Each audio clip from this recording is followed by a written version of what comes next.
Recently, I embarked on a 4-day journey up a remote tributary of the Colorado River, following along what once might have been an ancient pathway through a vast and unforgiving stretch of desert that ultimately ends in one of the most strange and fascinating places in the American West.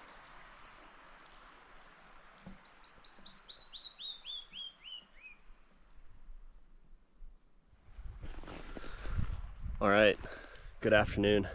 We are currently standing where a very long and deep section of canyon dumps out into a vast badlands.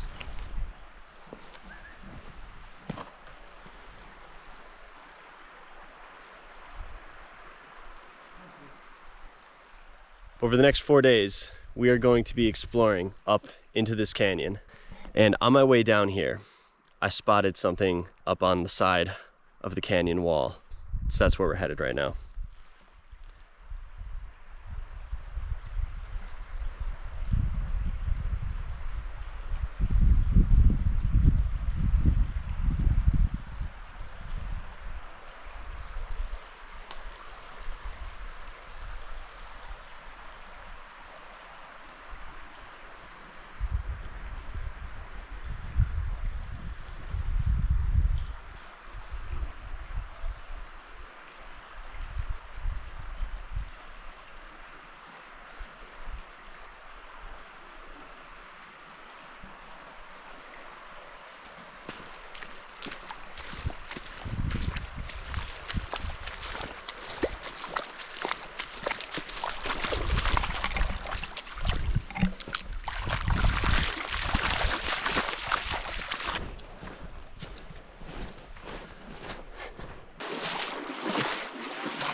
Tui is quite excited to be out here.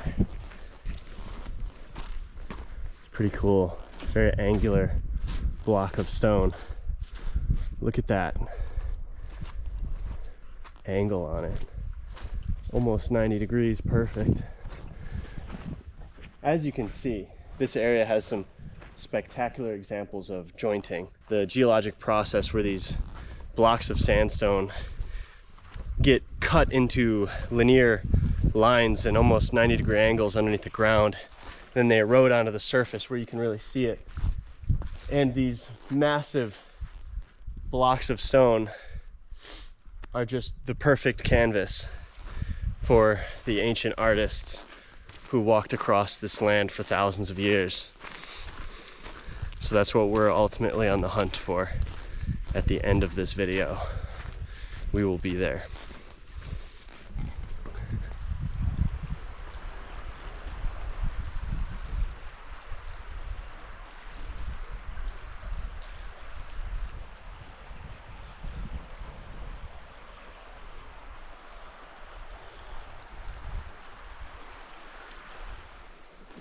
So I spotted something on the way in here, and it is right up. Let's go climb up and check it out. You got it, buddy.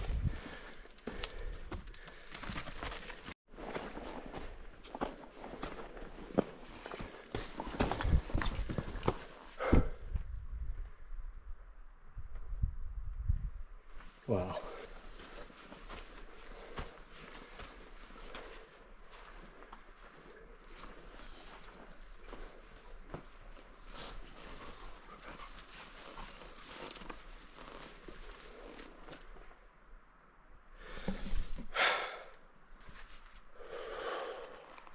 So this is a classic barrier canyon style pictograph, and they are absolutely haunting.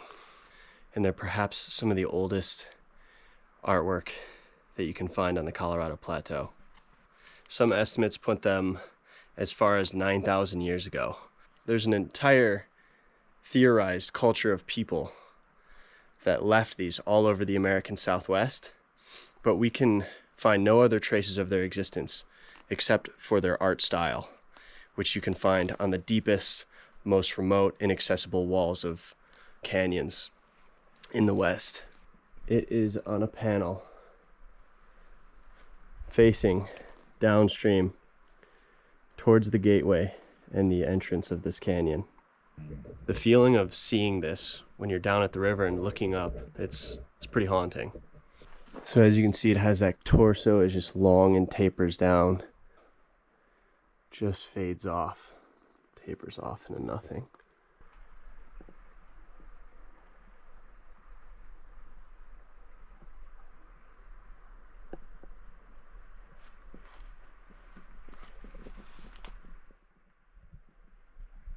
There's a more faint one over here. And then right here, possibly of the same style.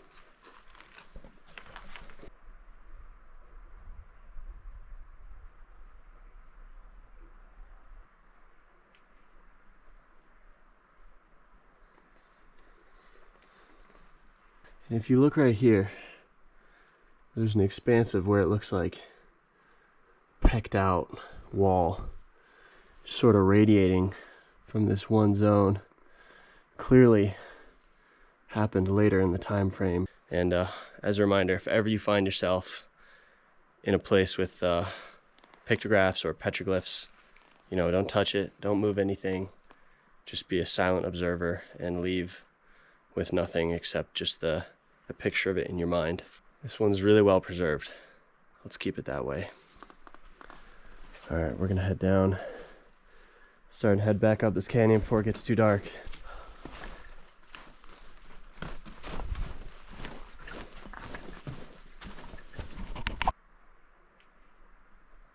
I'm just looking at the orientation of it, and it's positioned on one of the few fragmented pieces of sandstone that face this way. So its eyes are just pointing down the length of this canyon. And it really does feel like a sentinel of the canyon. It's on this perfect little piece of sandstone where you can see it from the bottom of the canyon. I think it was very intentionally placed in such an orientation where you would see it as you're coming up this canyon. So that panel is sort of at the gateway, the entrance to this massive labyrinth of canyons. And at the end of the canyon is the other panel. And that one is also theorized to be of the same art style. And in my mind, it sort of seems like there may be a connection there. Maybe it's sort of like a story that's meant to be played out as you travel up from the Colorado River up to the source of the water.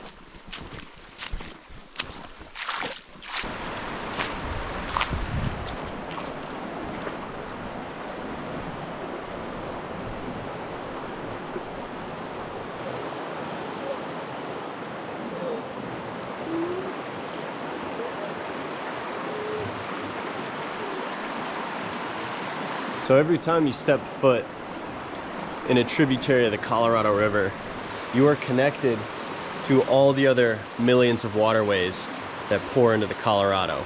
And that river should then flow to the ocean, but the Colorado no longer does because of being stopped up by corks like the Glen Canyon Dam and all of our water consumption in the West.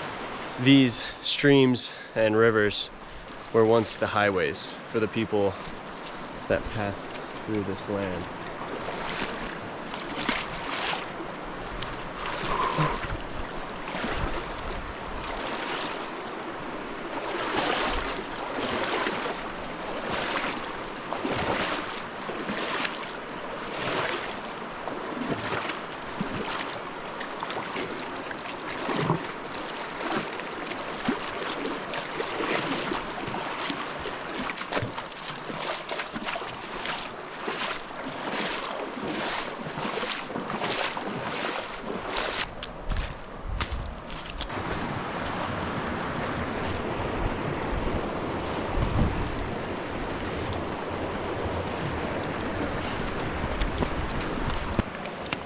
Get it. Good boy. Look at my little guy go.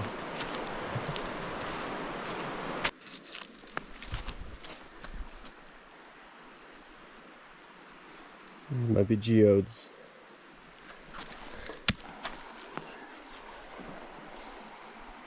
Check it out. It's a beaver. You can see the teeth marks in the stick. Even here, in the middle of the driest part of the desert, there's beavers trying to dam up these rivers. I haven't seen a beaver dam yet. That's pretty cool. So check this out. You see how the river's all silty and green gray? And you see right here, there's a clear pool. It's probably where some natural spring water is actually seeping onto the surface and joining that river as it goes down. So this creek has such a strange color to it because the rate of erosion on this river is so high.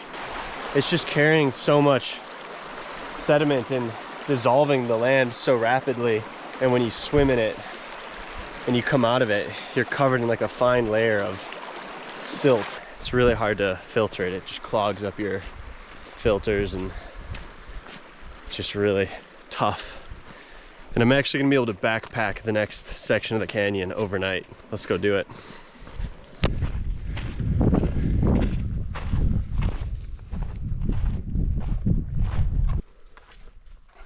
All right, looks like we found home for the night. So we're currently in a tributary just off of the main river. I just feel like I could set up my tent on this rock and it would be pretty comfortable away from the sand. Look at this. So that is the result of a flash flood that must have ripped down this canyon and just pinned all these branches up against this tree. This big cottonwood. And right now this canyon is bone dry. It's a good reminder why you should always camp above the sandy wash in the bottom of a canyon. You never know when one of those is going to come through.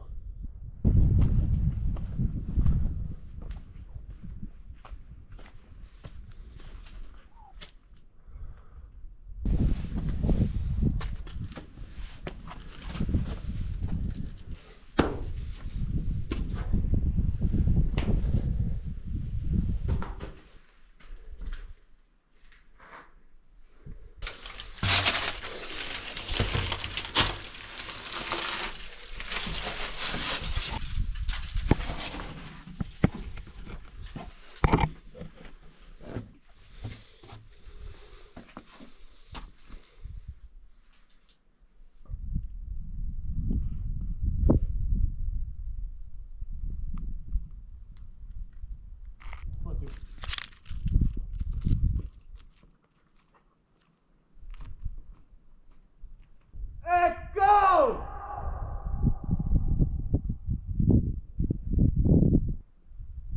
Go!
Got a nice fire going. And a big old rock to reflect the heat straight back to us.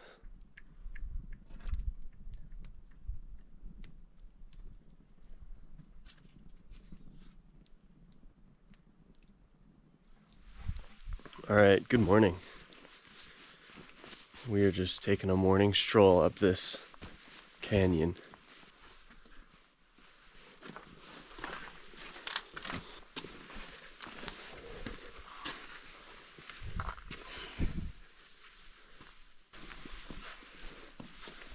What a strange place.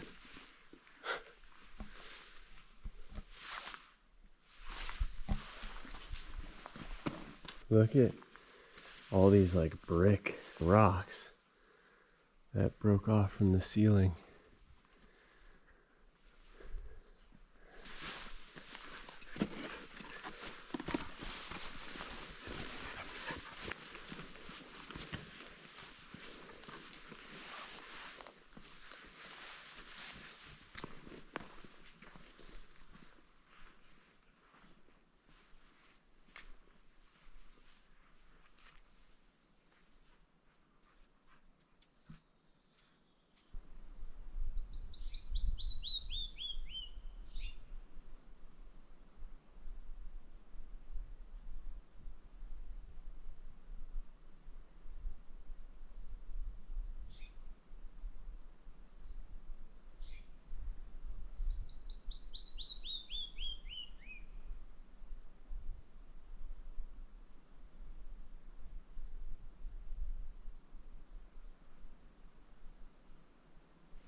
A little canyon wren.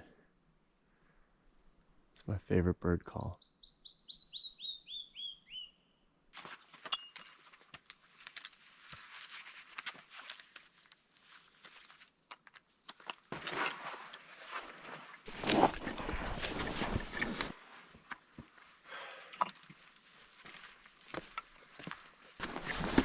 All right, we are packed up and we are gonna backpack out of this section of canyon and we're gonna get to our final destination.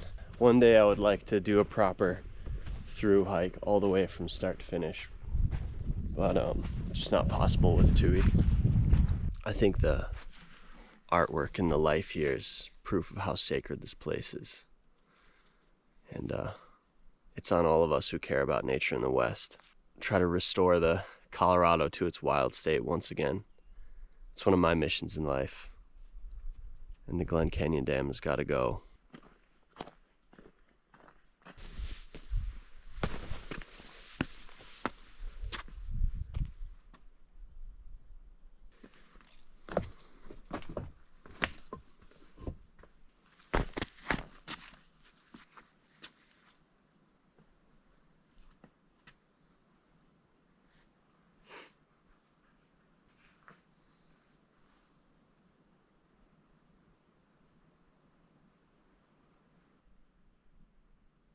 Look at how much darker this sandstone is out over here. And look at how light this wall is. It's because you can see an entire wall crashed down to the ground and just splintered everywhere. And that exposed the newer, cleaner rock.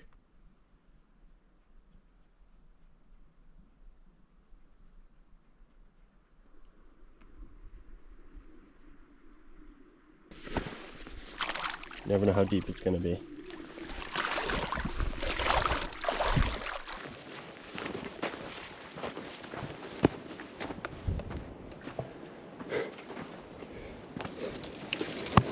There it is.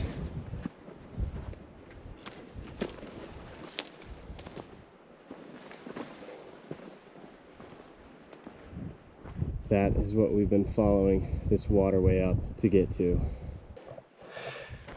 All right, well, we tried to come up as far as we could through this creek.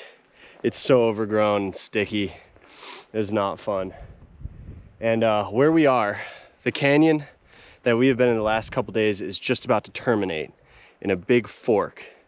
And we are in this giant amphitheater of rock. And in the direct center, there is a raised platform of rock. And on the top of it is something pretty incredible.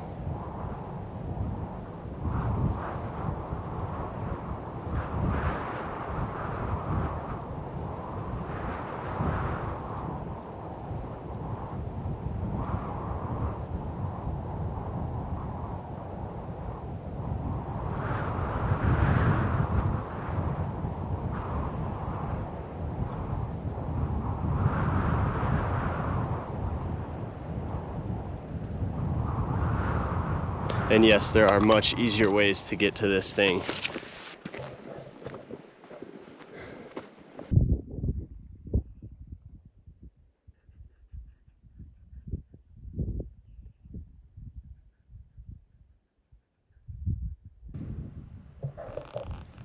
All right, we're gonna climb to the top of it now.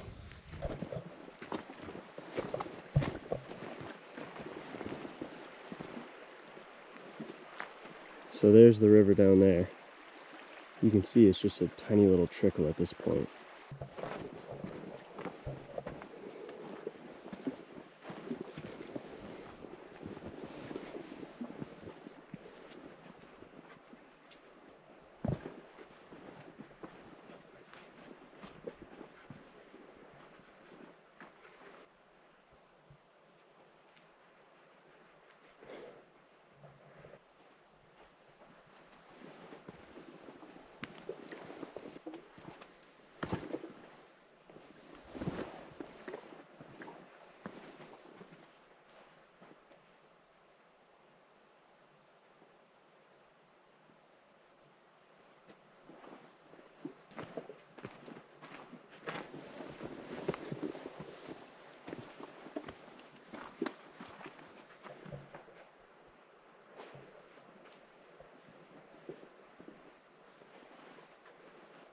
So these are giant jointed blocks of sandstone. And as you can see, all the art is showcased on these walls. And if you look out, the surrounding canyon sort of encircles it like a giant amphitheater. And a lot of this art here is what's called palimpsest, which means the old artwork was drawn on by newer artwork. And some of these places, there's multiple layers deep. Clearly this place had a very significant meaning to the people who once came here, for the people who would have traveled up this far and strange tributary. And that way is the Colorado. So this is sort of near the end of this waterway. And after this point, the canyon really stops. And I am extremely grateful and fortunate to be here. And I share this with you all with the hope and understanding that if ever you do end up here or at a place like this, that you treat it with the utmost care and respect. Bighorn sheep, which we saw a couple of this morning.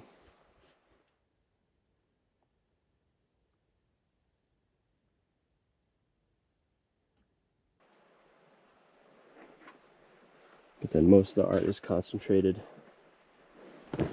on these two blocks of stone, which have the blackest desert varnish on them, and also some incredible angular geometry.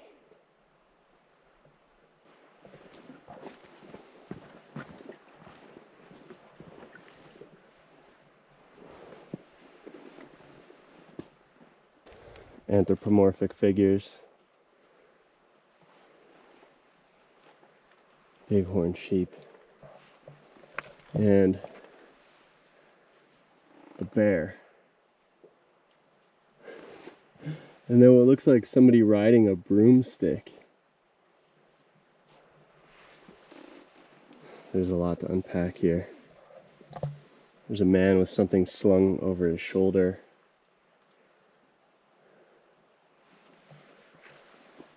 Almost looks like an airplane. They've come to the conclusion that there's multiple timelines associated with this art, the oldest of which hides behind layers of art put on top of it. And this is a really interesting site because it's one of the few places where the Barrier Canyon art style is actually present here. It's not been dyed and painted onto the surface, it's been etched into the surface. And this is the grandest of all.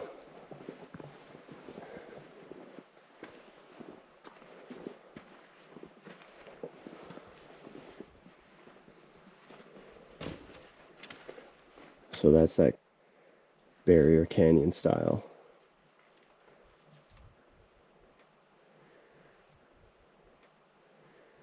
And here's an interesting depiction that has puzzled quite a lot of people. These long, we don't really know what these dragon looking animals are supposed to represent. And I just love this one right here. It looks like a wyvern. Perhaps my favorite feature though is this line that runs all the way from the bottom to the top. The defining feature of this is the rainbow. And in the center of that rainbow, there's this strong indentation. This petroglyph of a woman giving birth is pretty striking. I mean, it is the perfect canvas.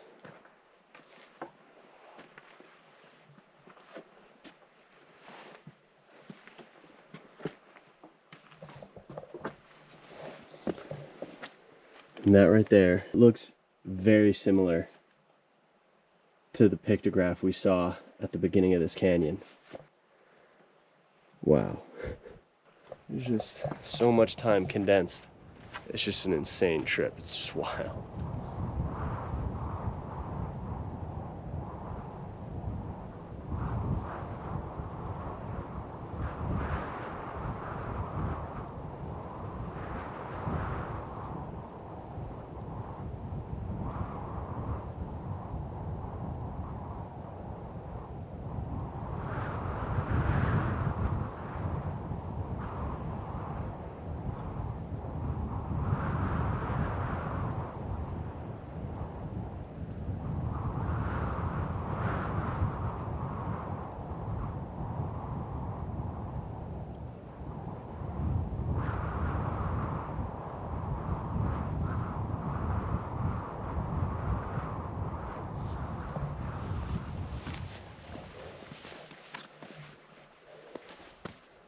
That's the panel down there. And the sun is starting to set. And there's one really interesting theory about the artwork on these blocks that we're gonna have to wake up and come here before the sunrise to test out. And I'm super interested in it. Let me show you something. The straight line of the wall goes north, but the face of the block points almost perfectly east, right towards the rising sun. So the face of this block and where all this artwork is located faces almost perfectly east. Goodbye, beautiful sun. I think it's pretty interesting how bookmarking either end of this deep gouge of a tributary of the Colorado are two very similar depictions of figures. One down there and one where we started our journey almost 40 miles away from here. Makes you think. Something about it is just so incredibly striking. The way it's connected via an elevated land bridge, and there's just this wall of canyon surrounding it. It feels like we're standing in a giant amphitheater. This would be like the most amazing stage to perhaps perform a ritual on, or some sort of ceremony, and just to have onlookers from all different sides of the canyon. Clearly, I mean, obviously that's just purely speculation, but how amazing would it be if that's what used to happen here?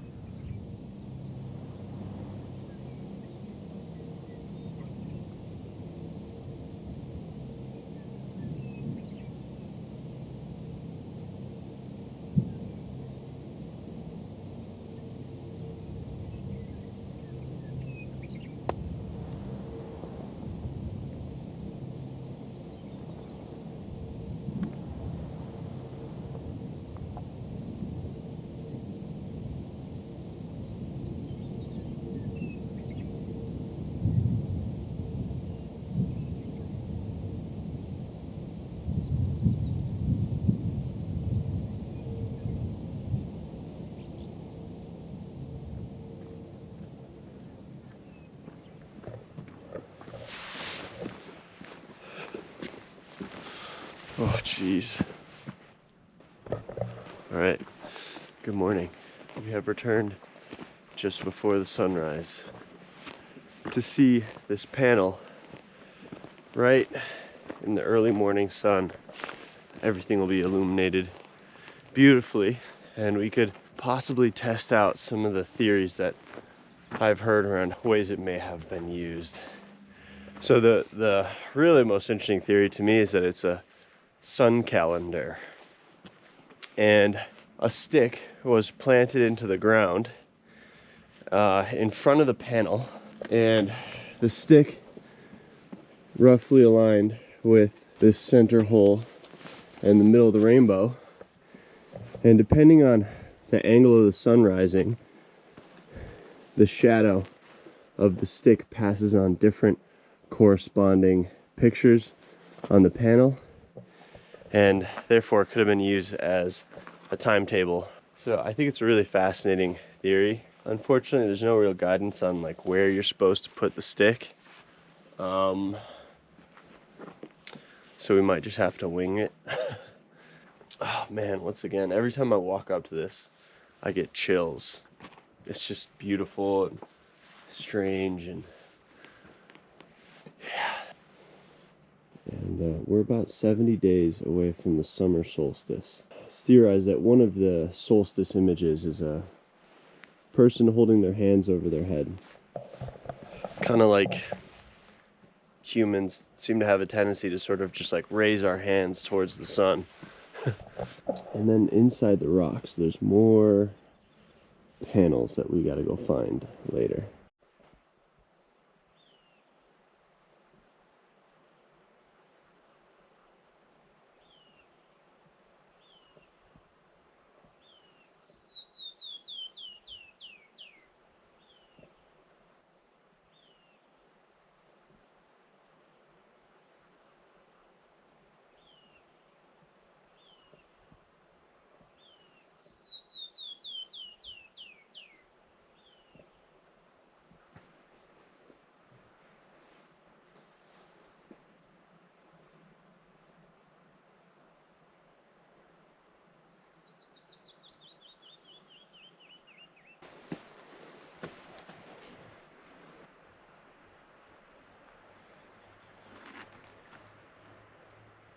These earth blocks are not nearly as geometrically symmetrical as the other ones I found, but there's still some really amazing, just beautifully straight line fractures running through them.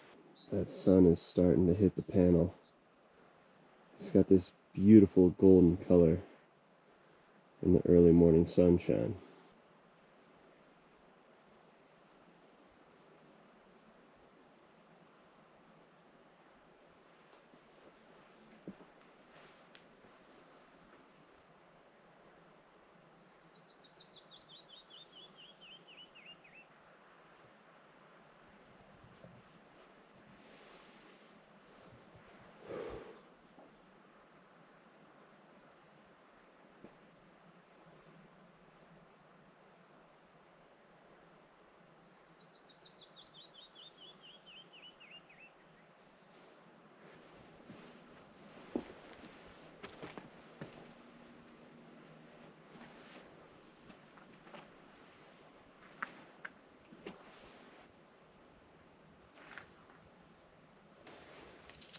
pictures I've seen of the researcher who came up with this theory had the stick pretty tall and pretty close to the panel. Not exactly sure. I mean, what if it was aligned with that notch right there? Okay, that could be interesting. What if that was sort of the height marker? So the center part of a sundial is called a gnomon. And depending on where the shadow of the gnomon would land would tell you a lot about what part of the season you're in. And on the summer solstice, it would align with this figure right here, who has his hands raised in the air. Right now it's falling on an animal. And then in 70 days, it might travel and eventually land. And then in the wintertime, when the sun sets farther in the south, it'll be somewhere over here. As the sun sets further south, the tip of the gnomon will start to fall somewhere over here and possibly fall onto this spiral, which has been theorized to represent solstices at other sites.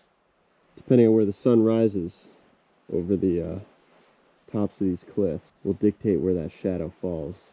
Seems to make sense. So it's an amazing dynamic piece of artwork.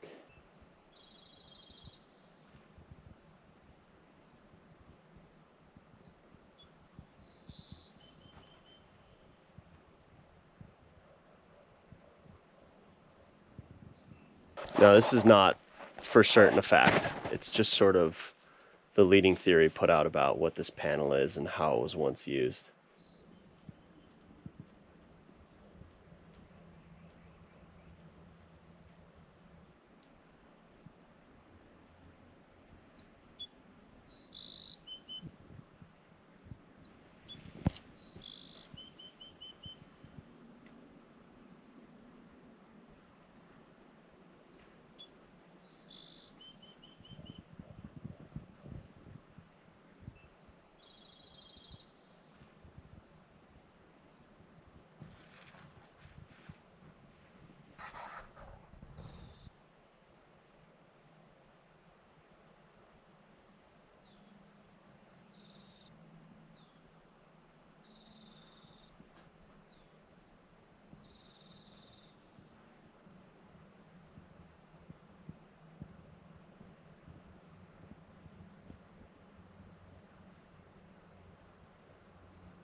Look at the texture in the rocks.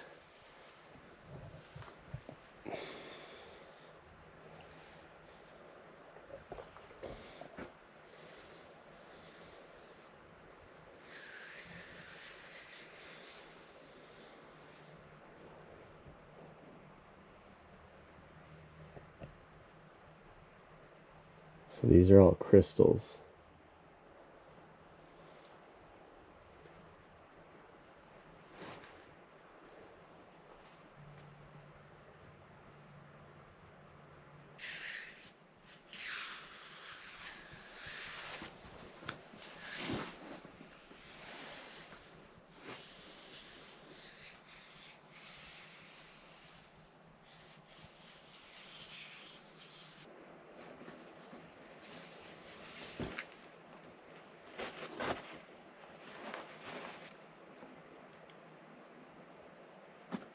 So this place is not only rich in history, but it's also got some of the strangest geology you'll ever see. What an amazing place. Thanks a ton for watching this video. It's been an amazing journey up this river to get here, and it was worth every step. My hands are cut up. I'm pretty sunburned, and I think I need to get in the shade. So make sure to subscribe if you haven't already, and thanks a ton for watching this video. As always, this is Nolan Fisher, aka the POV channel, and have a good rest of your day.